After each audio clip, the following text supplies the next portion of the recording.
Selon un communiqué publié sur le compte Facebook de la Fédération togolaise de football, le sélectionneur des éperviers Aprim sera absent pour le match Togo-Ouganda. Abalo Dossé est testé positif au coronavirus et devra donc laisser son équipe à son adjoint Doté Franck, qui est d'ailleurs sur la feuille de match. La Fédération togolaise de football indique que le coach Abalo Dossé sera soumis à un autre test de confirmation dans les meilleurs délais.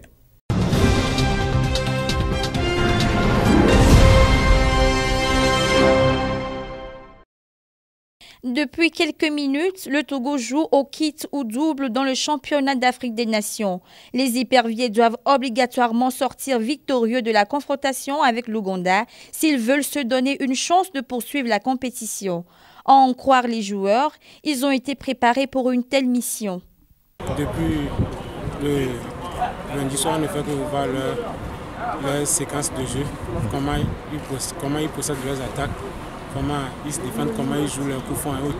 Donc on a essayé de parler sur ça. On va essayer de les contrecarrer et pouvoir les attaquer d'une bonne manière. Oh oui, avant-hier, on n'a pas beaucoup tiré au but. Et cette fois-ci, par exemple, aujourd'hui, c'est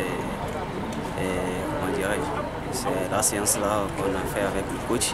La soirée là, on a travaillé devant les buts et on a essayé de corriger ce qui n'a pas marché l'autre. L'ambiance qui régnait dans le groupe après le dernier entraînement avant ce match peut laisser entrevoir un certain optimisme.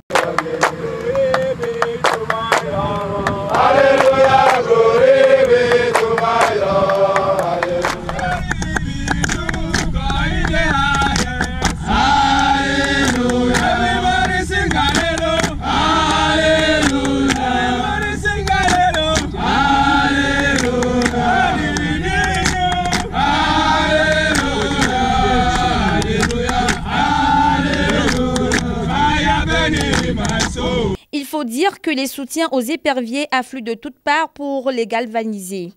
Le gouvernement et les membres de la Fédération togolaise de football sont actuellement à Douala. Les artistes de la chanson ne sont pas du reste, à l'exemple de César, qui a fait le déplacement de la capitale économique du Cameroun.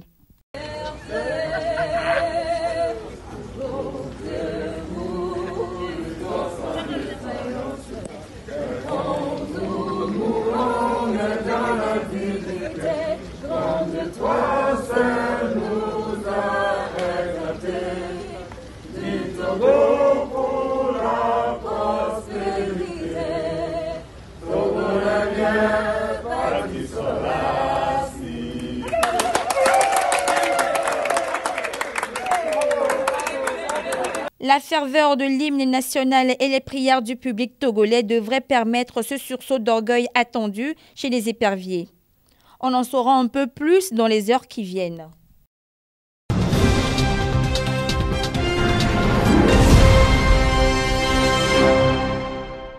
What we know about the Togolese team c'est vrai que c'est la première apparition de l'équipe du Togo au CHAN, mais ce que je dois dire à propos de cette équipe, c'est qu'ils ont beaucoup d'individualité.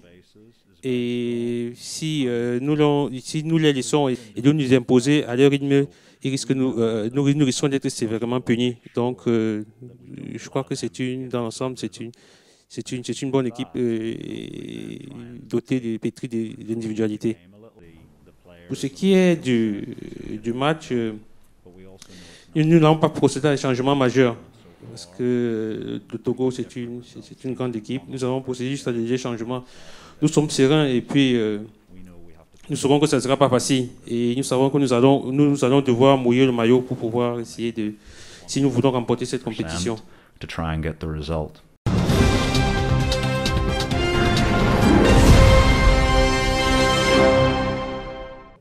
Si tout va bien et à en croire la fédération, le championnat national de football va débuter au mois de mars prochain. Les acteurs et amateurs se satisfont de cette décision. Il était temps, car la traversée du désert a trop duré. Quant à ce qui concerne les activités sportives qu'on a déjà sur soi, pendant presque quelques mois, vraiment moi personnellement, ça m'a gêné parce que le sport c'est quelque chose qui donne de la vitalité à l'homme. Mais bon, je ne sais pas comment je vais dire, mais c'est quelque chose qui a gêné toute l'humanité. Mais ça ne provient pas de l'activité, mais ça provient de la maladie qui est arrivée. C'est la maladie qui a fait que ces choses-là sont bloquées aussi.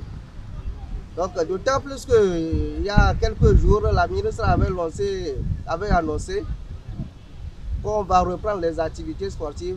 C'est donc avec un certain enthousiasme que les amateurs attendent cette reprise. Je ne peux que remercier le gouvernement parce que c'est une opportunité, une nouvelle fois, une opportunité qui nous a accordé de pouvoir exprimer nos talents.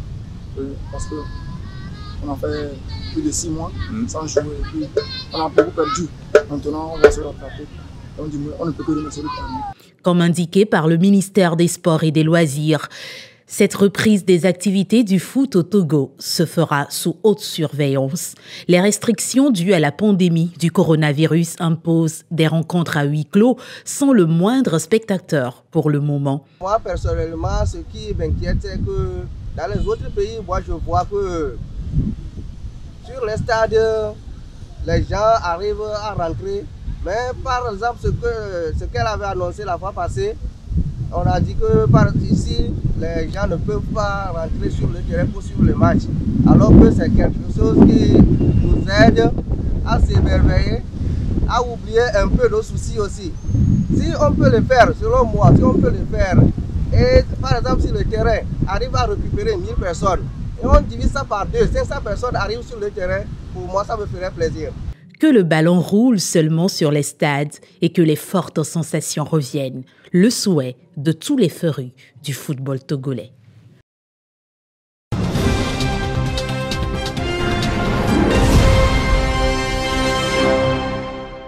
Les derniers chiffres de la contamination au coronavirus au Togo inquiètent. La coordination de la gestion de la riposte à la maladie appelle les Togolais à plus de vigilance et à observer les gestes barrières pour éviter une explosion de la maladie au Togo. Une attitude responsable, d'autant plus que le pays prend des dispositions pour la réception du vaccin anti-Covid-19. Le Togo s'est inscrit dans l'initiative COVAX et le président de la République l'a annoncé dans son allocution pour les vœux à la nation, mais aussi avec son leadership, nous allons avoir plutôt certaines doses de vaccins pour commencer à vacciner chez nous ici. Parce que dans l'initiative COVAX, les vaccins, si ça doit arriver, ça arrivera vers le mois de juin. Et que d'autres commandes sont déjà lancées pour pouvoir avoir des vaccins avant juin, peut-être en mars ou en mars. Et ça, la commande est déjà lancée, mais vous savez que c'est très difficile d'avoir les vaccins, d'arracher les vaccins des autres pays européens qui ont déjà pris. Et c'est cette lutte que le chef de l'État est en train de faire pour pouvoir avoir certaines doses avant que l'initiative COVAX ne se mette en marche. L'arrivée des premières doses permettra certainement d'améliorer la situation dans le pays. Mais encore, il faut compter sur les appréhensions, les suspicions et les croyances qui entourent le vaccin produit par les différentes firmes européennes. Les vaccins, c'est comme un médicament. Un médicament a des effets positifs, c'est-à-dire l'effet qu'on veut que ce médicament ait, et des effets secondaires. Donc, pour l'instant, moi je dirais qu'il faut toujours mettre dans la balance les effets que nous voulons pour le vaccin, mettre dans la balance la maladie que nous voulons combattre, mais aussi mettre dans la balance, dans la surveillance de l'apparition des effets secondaires que nous n'attendons pas. Pour mieux vivre, est-ce que nous allons nous vacciner ou pas? Voilà la question. En attendant donc de recevoir les premières doses commandées, dissiper la psychose créée par les réseaux sociaux autour de la maladie et son vaccin sera le travail de tous les agents impliqués dans la lutte contre la Covid-19 au Togo.